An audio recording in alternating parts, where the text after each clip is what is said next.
अस्सलाम वालेकुम नाज़रीन, मैं हूं रिजवान शहजाद। एक नए व्लॉग में खुश आमदीद। नाज़रीन, जैसे ही ट्रंप इक़्तिदार में आएंगे, वो इलेक्शन जीत चुके हैं, अब सिर्फ उनका हल्फ उठाना बाकी रह गया है, तो मास डिपोर्टेशन शुरू हो जाएगी। और जैसे ही मास डिपोर्टेशन शुरू हो जाएगी तो उसी के साथ ही आपको असाइलम के केसेस में एक बड़ी तेज़ी देखने को मिलेगी। और पे दर पे लोग जो है वो असाइलम की केस फाइल करेंगे। और जिनके पहले से असाइलम के केस फाइल हुए हुए हैं, जाहिर सी बात है वो भी जब से ट्रंप इलेक्शन जीते हैं उन्होंने अपने केसेस को मज़ीद जो है तेज़ी के साथ स्विफ्टली जो है वो परसू करने का फ़ैसला भी किया है, वो कर भी रहे हैं। लेकिन इस सारे सिनेरियो में जो अहम चीज़ है कि आपसे असाइलम केस का जब डिसीजन दिया जाता है, जब उसका आपका इंटरव्यू किया जाता है, तो क्या पूछा जाता है। और वो जो दो तीन सवाल जो मैं आज आपके सामने रख रहा हूँ कि ये तीन ऐसे सवाल हैं, तीन ऐसी चीज़ें हैं, तीन ऐसे एरियाज़ हैं कि जिनके ऊपर जो असाइलम ऑफिसर है वो आपसे सवालात करेगा और उनके जवाबात की बुनियाद के ऊपर ही आपका असाइलम का जो केस है या जो दरख्वास्त है उसको वो डिसाइड करेगा। ये तीन सवाल क्या हैं और इनके क्या जवाब हैं। और जब ट्रंप आते हैं इक़्तिदार में और आपको खुदा न खास्ता किसी वजह से वो मुल्क से बाहर जाने का कहते हैं, मुल्क बदर करने का फ़ैसला करते हैं और आप असाइलम का केस फाइल करते हैं, तो आपको इन तीन सवालों का क्या जवाब देना चाहिए कि आपका असाइलम का केस आपके हक में फ़ैसला हो, मैं आपके सामने क्विकली रख देता हूँ। बेसिकली जब आपका इंटरव्यू होता है USCIS के सामने और उसके सामने आपका असाइलम केस मौजूद होता है, तो आपकी दरख्वास्त ऑलरेडी उनके पास मौजूद होती है। आपने जो चीज़ें बताई हैं, जो आपने क्लेम्स किए हैं, वो उनके सामने मौजूद होते हैं। लेकिन वो तीन चीज़ों के लिए आपको वहाँ बुलाते हैं, तीन चीज़ों को असेस करने के लिए, आपका जवाब सुनने के लिए वो आपको वहाँ बुलाते हैं। उसमें जो सबसे पहला सवाल होता है, जो सबसे अहम चीज़ होती है, वो ये होती है कि व्हाट हैपन टू यू, कि मतलब मैं इसको इंग्लिश में बता रहा हूँ आपको और वैसे भी नॉर्मली कि आपके साथ क्या हुआ है, आप ज़रा उसको हमें तफसील से बताएं। उन्होंने एप्लीकेशन पढ़ लिया, आपका उनको फेयर आइडिया मिल गया, लेकिन अब वो आपकी ज़ुबानी सुनना चाहते हैं कि आपके साथ क्या मामला दरपेश आया। अब इसमें जो इम्पॉर्टेंट चीज़ है वो ये है कि आपका जो भी जवाब होगा वो कोई बहुत मुख्तसर नहीं होना चाहिए, वो कोई ब्रीफ नहीं होना चाहिए कि बस जी मेरे ना बड़ा जुल्म होया है, या मुझे बहुत मारा पीटा है, या मेरे साथ सख्त ज्यादती हुई है। मतलब ये जवाब जो हैं वो उनको एक्सेप्टेबल नहीं है। उसकी वजूहात मैं बता देता हूँ और ये भी बता देता हूँ कि आपको उसके जवाब में क्या कहना चाहिए।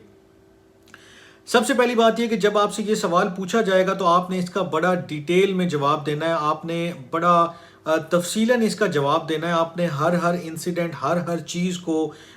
जितने एविडेंस आपके पास मौजूद हैं उनके साथ अगर आप उसको प्रेजेंट करें, अपने केस को प्रेजेंट करें, तो आपके हक़ में ज़्यादा बेहतर है। मिसाल के तौर पे अगर आपने ये क्लेम किया है कि जी मुझे मारा पीटा गया या मेरे साथ ज़्यादती की गई है, तो आप बताएं कि कब, कैसे, कितने लोगों ने, और ये मामला कितनी दफ़ा पेश आया, उसके नताइज क्या निकले, कोई आपको इंजरी हुई है, कहीं ज़ख़म का निशान है, कोई उन्होंने उससे पहले आपको क्या थ्रेट्स किए थे, उस वाक़े के दौरान क्या होता रहा, वो लोग जो आपको इस तरह कर रहे थे वो उनके अल्फाज क्या थे, या इसके बाद जो है एपिसोड के बाद क्या हुआ, आपने क्या जो है वो ट्रीटमेंट लिया, या उन्होंने आपको फिर मज़ीद कोई थ्रेट किया या नहीं किया। और ये जो सारी चीज़ है इससे वो असेस करते हैं कि क्या ये जो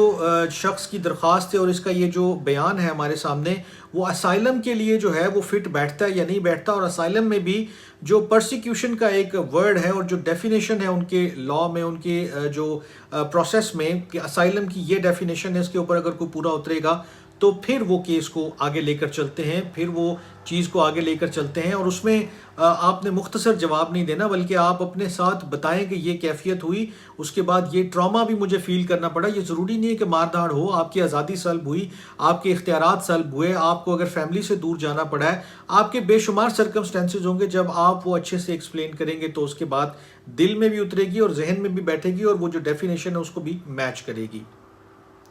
अब दूसरा सवाल क्या होता है? दूसरा सवाल ये होता है कि अब आपको यहाँ तक आप पहुँच गए, सारी नरेशन आपने कर दी, अब आपको क्या खौफ है, क्या ख़तरा है, क्या चीज़ है कि जिसकी वजह से आप ये सोच रहे हैं कि अगर मैं वापस गया अपने मुल्क में तो मेरे साथ फिर इसी किस्म का वाक़या, इसी तरह की चीज़ें जो हैं वो दोबारा हो सकती हैं। तो आपने इस सवाल के जवाब में جو آپ نے ماضی کی کہانی اس کو سنائی ہے، اب آپ نے اس کو فیوچر کے ساتھ بھی جوڑنا ہے۔ اب آپ نے اس کو بتانا ہے کہ اگر میں اپنے ملک میں واپس جاتا ہوں تو نہ صرف میری جان کو یا میری آزادی کو خطرہ ہے، بلکہ اگر مجھے جو اسائلم نہ دیا گیا تو اس کے بڑے دور رس نتائج مجھ پر اور میری فیملی پر بھی آ سکتے ہیں، اور اس وجہ سے آپ جو ہے وہ میرے کیس میں اس کو اسپیشل جو ہے وہ کنسیڈر کریں۔ اور کئی دفعہ ایسا ہوتا ہے کہ وہ پچھلی باتوں کو سن کے ہی اس کے اوپر آپ کے ساتھ کنونس ہو جاتے ہیں، لیکن ہر کیس میں ایسا ہونا ضروری نہیں ہے۔ تو آپ ان کو ایکسپلین کریں گے، جب کہ مثال کے طور پہ آپ صحافی ہیں، مثال کے طور پہ آپ کوئی پولیٹیکل ورکر ہیں یا آپ لیڈر ہیں، اور آپ کا ایک پاس پراپر ٹریک ریکارڈ ہے جس کی وجہ سے آپ کو پروسیکیوٹ کیا گیا تھا لاسٹ ٹائم، آپ وہ بتا سکتے ہیں کہ نیکسٹ میں بھی یہ چانسز ہیں کہ میرے ساتھ یہی تمام چیزیں جو ہیں وہ دہرائی جائیں، اور میں اسی تمام جو چیزیں میں فیس کر کے آیا ہوں پھر اسی کا نشانہ بنوں۔ تو یہ جب چیزیں آپ بتائیں گے تو وہ کنونس ہوگا، ادروائز آپ کا کیس ڈینائی ہو سکتا ہے۔ تیسری چیز جو اہم ہے اور وہ بہت ضروری ہے، وہ یہ پوچھتے ہیں آپ سے، اس سوال یہ ہوگا کہ آپ ہی کیوں نشانے پر ہیں، آپ کو ہی کیوں ٹارگٹ کیا جا رہا ہے، آخر آپ سے کیا دشمنی ہے، آپ کو کیوں انہوں نے اتنا جو ہے وہ ظلم کا یا آپ کو جو آپ بربریت بتا رہے ہیں اس کا نشانہ بنایا ہے۔ تو یہ سوال بھی اس کے ماضی اور جو آپ کا فیوچر ہے اس سے لنکڈ ہے، کہ آپ اس کو اسپیسیفائی کریں گے کہ یار یہ 3-4 چیزیں ان کے سامنے ہوتی ہیں۔ مثال کے طور پہ آپ کی ذات ہے، آپ کی نیشنلٹی ہے، آپ کا ریلیجن ہے، آپ کی کسی سیاسی پارٹی سے وابستگی ہے، یا آپ کا کوئی ایسا سیاسی آئیڈیالوجی ہے آپ کی کہ جس کی وجہ سے، یا مذہبی آئیڈیالوجی ہے کہ جس کی وجہ سے آپ سمجھتے ہیں کہ اگر میں ابھی بھی واپس گیا تو میں چونکہ اس گروپ آف پیپل میں فال کرتا ہوں، یہ جو لسٹ میں نے آپ کے سامنے رکھی ہے، تو چانسز ہیں کہ مجھے پھر دوبارہ اسی طرح کیا جائے گا۔ اور یہاں پر آپ کو کچھ ایگزامپلز ایسی بھی دینی چاہیے کہ ابھی بھی جو اس طرح کے لوگ ہیں، جو آپ کی طرح کے لوگ ہیں، ان کے ساتھ اس طرح کے معاملات جب آپ کے ملک میں کیا پیش آ رہے ہیں۔ یہ کسی بھی ملک کے لیے میں بات کر رہا ہوں، ضروری نہیں ہے کہ وہ کسی ایک اسپیسیفک کنٹری کی بات کر رہا ہوں۔ تو آپ نے ہر چیز کا جو ہے وہ تفصیلاً جواب دینا ہے، اور جتنے آپ کے پاس ثبوت ہوں گے، جتنی آپ کے پاس چیزیں ہوں گی، چاہے وہ کیسز ہوں، چاہے وہ کورٹ پروسیڈنگز ہوں، چاہے آپ کے پاس اور کوئی ایویڈنس ہو، وہ ضرور ان کے سامنے پیش کریں، اور پھر بتائیں کہ اس سارے ٹراما سے گزرتے ہوئے آپ کو کیا فیل ہوا، آپ کے ساتھ کیا گزری، اور اگر آئندہ آپ کو ان کے رحم و کرم پر چھوڑا گیا تو پھر کیا گزرے گی۔ تو یہ وہ جو 3 سوال میں نے آپ سے کہے اور جوابات میں نے کہے، میں نے آپ کے سامنے تفصیلاً اس کا جو ہے وہ احاطہ کر دیا ہے، اور ساری چیزیں ان ڈیٹیل آپ کو بتائی ہیں۔ تو اگر آپ ٹرمپ کے آنے والے دور میں بھی اس قسم کے کسی جو ہے وہ مسئلے کا شکار ہوتے ہیں، تو یہ ذہن میں رکھیے گا، جو براڈر کویسچننگ ہے، یا جو 3 جو یہ پارٹس میں نے آپ کو بتائے ہیں، سوالات یہی ہوں گے۔ اس کو جواب آپ نے کیسے دینا، میں نے ایک آپ کو رف اور بریف جو ہے وہ دے دیا، اس کا جواب بھی